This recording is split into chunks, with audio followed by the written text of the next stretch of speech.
Well, God bless you. Thank you. It truly is an honor to be with you here. Greetings from the very cold Buckeye State.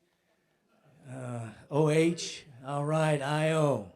But we greet you. It's an honor to be with you. I want to thank the invitation to come and be with you, to the Treasure Coast Alliance and the work that they're doing. And I am really honored to share with you tonight. I would like to tell you a little bit about the Ohio story, but share some things that I hope will challenge you and at the same time encourage you. I would like to speak from the thought silent no more. That we are literally at probably the most important time in the history of this nation and the unique opportunity before us we may never have again. I want to use as a basis of a text tonight Psalms 33:12, which we may be familiar with, that says, "Blessed is the nation whose God is the Lord, and the people whom he hath chosen for his own inheritance." The word blessed is very interesting. It simply means empowered to succeed. I would say to you tonight that something unique and significant happens when a people truly fear God. When they acknowledge God, when they respect God, when they reverence God, something happens when we honor God and good. I would submit to you that what happens is the favor of the Lamb is released in that people, over that people, and on that people. At our nation's founding, there is absolutely no doubt, if we study carefully, that the hand of God guided our early leaders. The thumbprint of God finds him guilty of blessing this nation and being good to our nation. Certainly, the favor of God touched our nation at its founding. Certainly, the goodness of God undeniably touched our nation and is found in its history. Do you know, as we sit here in the sunny state of Florida, that we currently are 4.5% of the world's population, but yet we control 40% of the world's wealth. God's been good to this nation. Do you know that not 1%, but less than 1% of every human being ever born since the beginning of time has ever experienced the level of freedom and prosperity you have experienced and we have experienced in these United States? Make no mistake about it, we are an exceptional nation.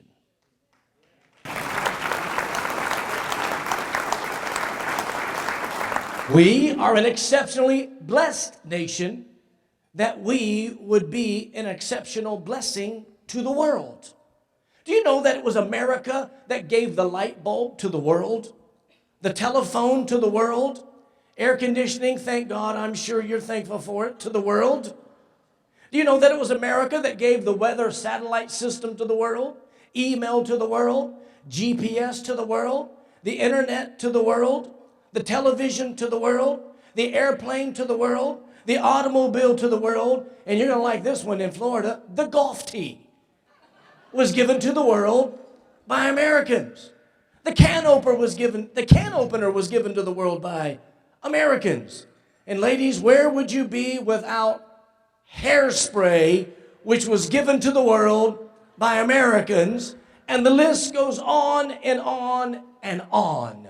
Why? Because God blessed this experiment called the United States of America. The United States of America has freed more people from tyranny than any other nation in the world. These United States have rebuilt countries and infrastructures after devastating wars like no other nation in the world. We have given mass amounts of humanitarian aid to global disaster after disaster after disaster like no other nation. We have sent more missionaries around the world taking the good news of the gospel than any other nation in the world. In fact, 85% of all global mission money finds its origin in the United States. We are a caring, come on. It's good if you're going to clap, do it. I'm a participation guy. Come on. We are a caring and a sharing nation. Truly, God has empowered to succeed and blessed this people group, this experiment called America. However, my dear friends here in Port St. Lucie, pastors, leaders, educators, hear me. I stand before you tonight fearing for the future of our nation, the future of our children, and the future of our grandchildren. I fear America, blessed by God, is no longer being a blessing to God. That ever so slowly over the past 50 years, we have been on a slippery slope into darkness and into godlessness. Now the open hostility towards anything that is God or good can no longer be denied. We're living in a time when the abnormal now has become normal and the normal has now become abnormal. We're living in a time when truth has become a lie, and a lie now has become truth. Moral madness has diseased the minds of the masses today in many areas. Common sense seemingly has left the building and is AWOL with no desire to come back. Our culture seemingly seems to be in a free fall into chaos, confusion, and darkness. I would submit to you that we seemingly have traded the favor of the lamb for the fragrance of the goats. Something doesn't smell right in America. What do we do? How did we get here? Listen to the sobering verses in Isaiah 56, 9 through 12, which I preach all across this country. Hundreds, thousands of pastors. I've had the privilege of being in 29 states in the last 24 months. I have a perspective of pastors. Listen to this indictment to the watchman on the wall. In Isaiah 56, 9, he says, all the beasts of the field, they come to devour, yea, all the beasts in the forest. His watchmen are blind, and they are ignorant. They are dumb dogs that cannot bark, sleeping, lying down, loving to slumber. Yea, they are greedy dogs which can never have enough, and they are shepherds that cannot understand. They look to their own way, everyone for their own gain, for their own quarter. Come, ye say thee, I will fetch wine, and we will fill ourselves with strong drink, and tomorrow shall be as this day, and much more abundantly. What a spiritual indictment from the CEO in heaven to the boss, to the one whom all of us as faith leaders and faith influencers and believers answer to when he says the beasts of the field have come and the watchmen are blind. What good is it to have a watchman on the wall who is blind? What good is it to have a guard dog that will not bark? And he says the shepherds and the faith leaders and the pastors are ignorant and selfish and greedy and after their own. How did we get here? What do we do? Darkness, deception, and death have crept through the back alleys of our communities, parking in our town squares, setting up camp, and now they're building their own condominiums, bound and determined to take over our communities and our cities in this country. They have crept, the beasts of the field have crept in. Is it possible? While we've been living the American dream, we're preparing to hand off an American nightmare to the next generation. Is it possible we've been blinded and so busy and brilliant, as Daniel said, those three things would mark the end times of a people who are too busy to see what's going on? The beasts have come and have deposited a drug epidemic all across this nation. I have buried so many young people for ODs over heroin that I told my staff, quit counting and telling me. I don't want to know anymore. The drug epidemic. In these wonderful United States, we are selling harvested baby parts from aborted babies. Drag queen story hours across the land. And I was recently in Michigan a few weeks ago working with leaders there where they had a Down syndrome drag queen hour in America. We are embracing infanticide. Religious persecution is on the rise. And a shooting today at the Pensacola Naval Air Station.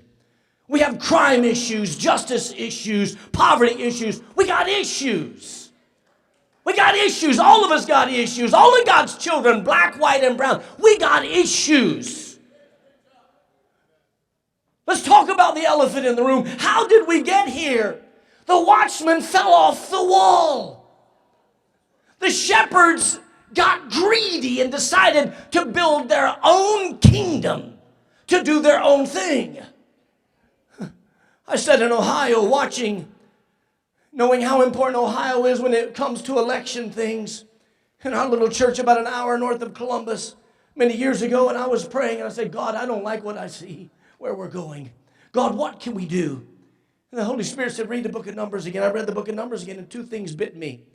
Number one, after Moses leads the children of Israel out of Egyptian bondage, he, in the book of Numbers, in the beginning chapters, he counted the people to organize them. At the end of the book, he counts them again to mobilize them. And that's when it hit me. Organization plus mobilization equals devastation. They never conquered the land and took the land until they were first organized and mobilized. So the bottom line reality is this: it's organize or agonize. And maybe the agony we feel may be the fruit that we're just not as organized and mobilized as we think we are. While praying one night, about 12 years ago, the Lord spoke to my heart.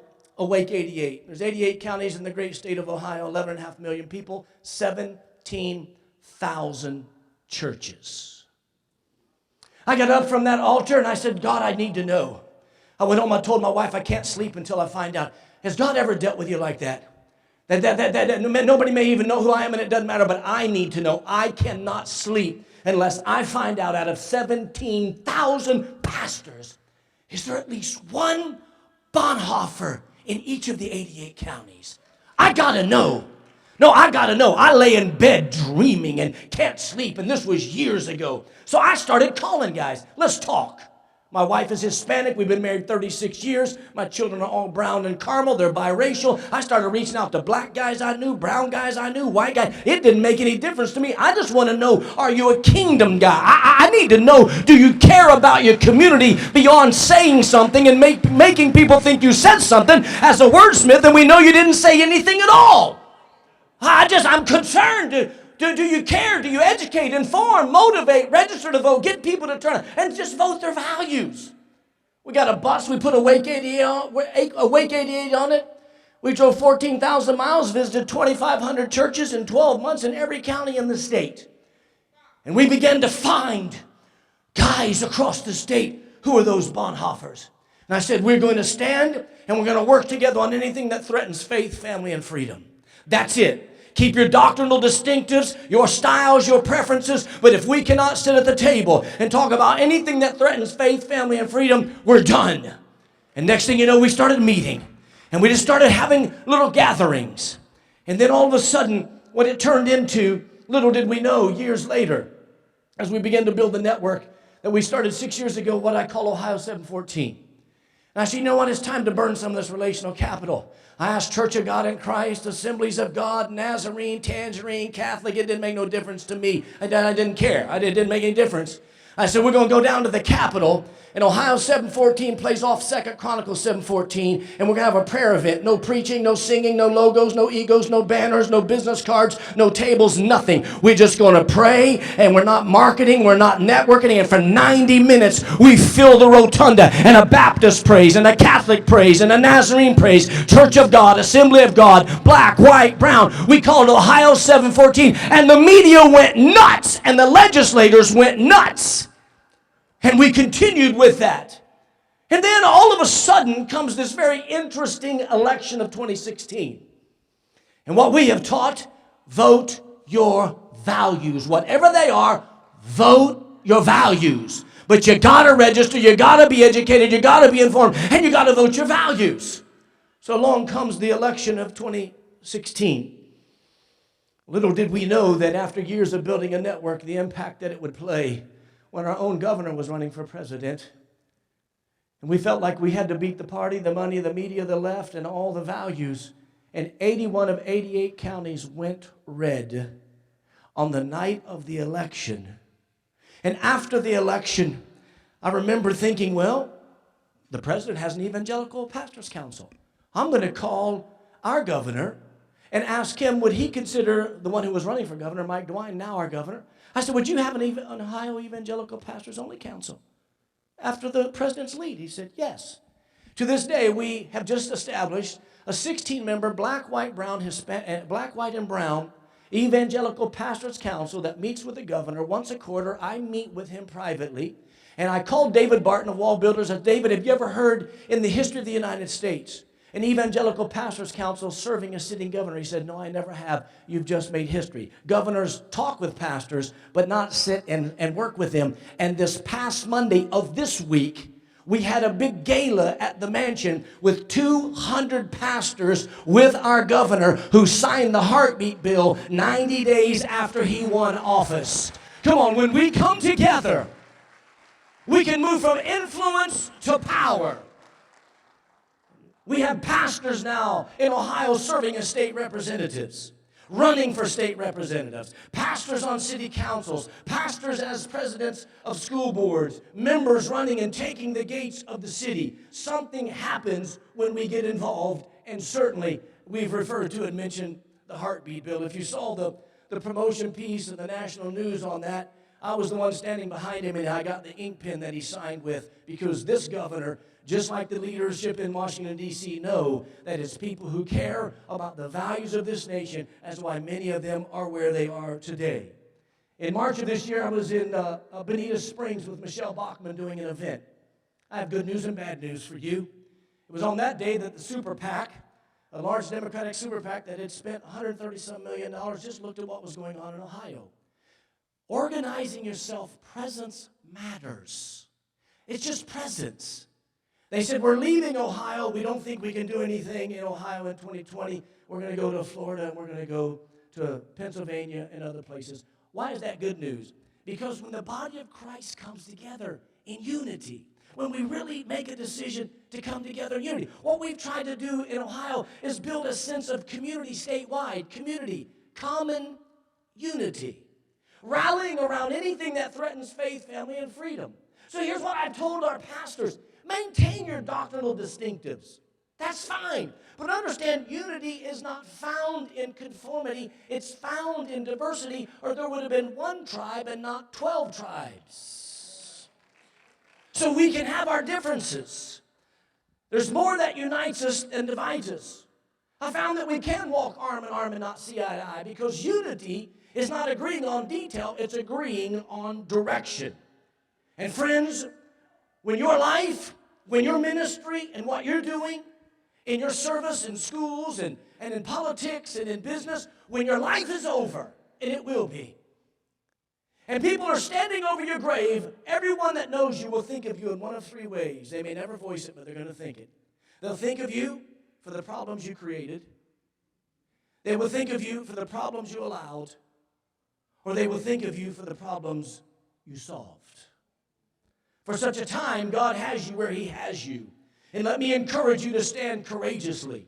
It has been said, if you don't stand for something, you will fall for anything. And nothing defines a man more than that which he is willing to stand for. And nothing reveals a man more than that which he falls for.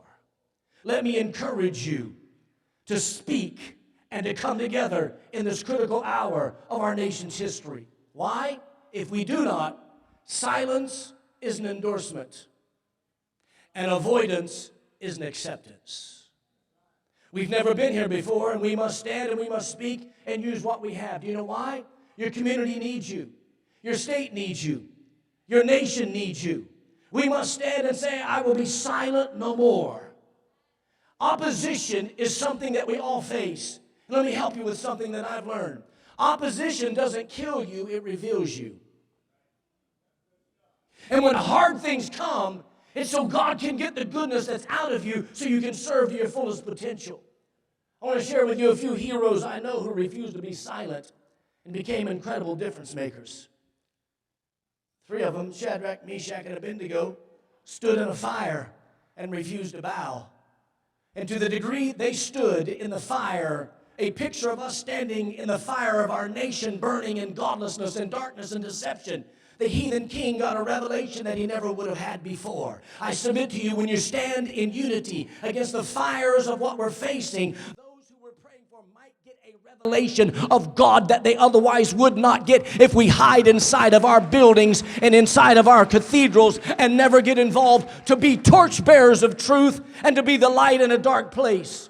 Daniel was told he could not pray, but he prayed. He stood alone in a lion's den. Rahab stood with nothing but a scarlet thread in her hand. Samson outnumbered 1,000 to 1. God anointed nothing but a jawbone of an ass in his hand, and he slayed 1,000 people that were affecting his community. David stood with nothing but a rock and a sling. I'm telling you, there's a giant looking for your rock.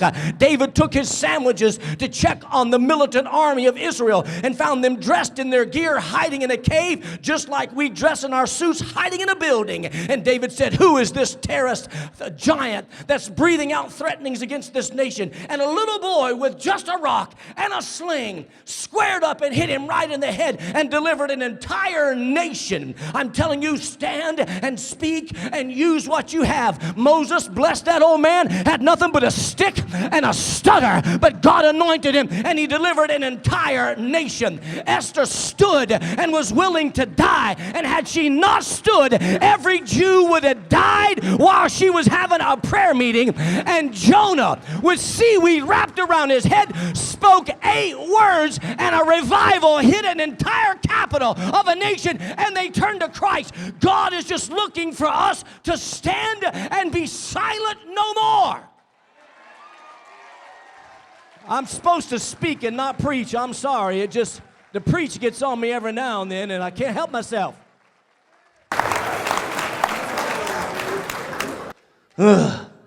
They all made the right decision. You know what they said? Right is worth it. They made a decision. Our children are worth it. They made a decision. Our community is worth it, and we would be silent no more. Stand united and serve. Stand united in sacrifice. Stand united and hear each other out. Stand united and help each other. Declare no logos and egos, but yes to love and engagement. I have 5 grandchildren. My oldest is my namesake, Ezekiel J. Church. He's 8 years old. Back early this summer, I'd come home from a trip, and we're on the golf cart on our property. We have a little 3.5 acre property, and we were riding right on the golf cart, and I'm a crier. I just cry. And we're driving in the golf cart, and we're going down this little pond where we take tortillas and rip them up and throw them in, and the fish come up, and we feed the fish. It's a fun thing. I started crying. He said, Papa. He said, what are you crying for, Papa? I said, come here, buddy. He slid across that golf cart. And I grabbed him and squeezed him so hard, tears rolling off my face. I said, it's because I love you so much, Zeke. But that's not why. I thought, God in heaven, what are we doing? What are we doing? What are we giving to our children and grandchildren? But politicians in D.C. and Columbus say, you expect us to pass legislation and talk about things you won't preach about? You expect us to reach across the aisle when you can't drive across the parking lot? To another church? I thought, God, what are we doing? 334 days from today will determine the destiny of this nation. Before I fly home tomorrow, I'll pillow my head tonight every night of my life, and I challenge you. I asked this one question. Did I do all I could with what I had where I was? And if the answer is yes, I sleep good and say, God, it's your mess. But if I say no, I didn't do all I could where I was with what I had. I can't sleep good. I'll leave you with George Whitefield, who said this, quote unquote, I love those that thunder out the word. The Christian world is in a deep sleep. Nothing but a loud voice can awaken them out of it. Join me and the leaders of this nation who declare, I'll be silent no more. God is moving the believers in Ohio from influence to power because we showed up. And I will leave you with one more thought. And the landing gear is down and I see the runway and I'll get there quickly. In Exodus chapter 1, verse 8 through 11, I leave you with this thought. It says, and a new king came to Egypt, and he saw the children of Israel, and he said, look at them. They are more and mightier than we are. Let us deal wisely with them, lest we go to war, and they unify, and freedom come to the land. Verse 11 says, let us put taskmasters over them, walking, human billboards of fake news, just like Jezebel used to get Naboth's vineyard, just like Potiphar's wife used on Joseph. The Bible is full of fake news, and these human billboards intimidated and reinforced the I can't and the slave mentality. I want you to think about this. When the enemy says this, let's keep them so divided that they just, whatever it is, they just can't come together on faith, family, and freedom issues. They just can't. As long as we keep them divided, there'll be no unity. And Psalms 133, verse 1 through 3 says, when God sees unity, he commands a blessing. There's a unity with your city's name on it, with your family's name on it. And what the magnet is the unity of us coming together. And I would say to you, when the adversary prophesies better about us than we do ourselves, that they are more and mightier, let's let this be a night. I say it often to pastors. I'm going to pray for you today that you don't sleep one wink tonight. Oh, you've been there before. Whether it's someone getting ready to die or a crisis in your ministry or a problem or a split, you've been there before. It's not the end of the world. It comes with the territory. You signed up for it. But I do pray that maybe you lay there. You stare at that ceiling and think, God in heaven, I will be silent no more. We fight or our grandchildren fight. We bleed or they bleed. And I'm asking you to join the ranks of the countless thousands of faith leaders all across this nation who are answering the call to be watchmen on the wall, shepherds with understanding, dogs that will bark and sound the alarm, and join leaders who are declaring, I'll be silent no more. May God richly bless you and keep you, and may God richly bless Port St. Lucie. God bless you.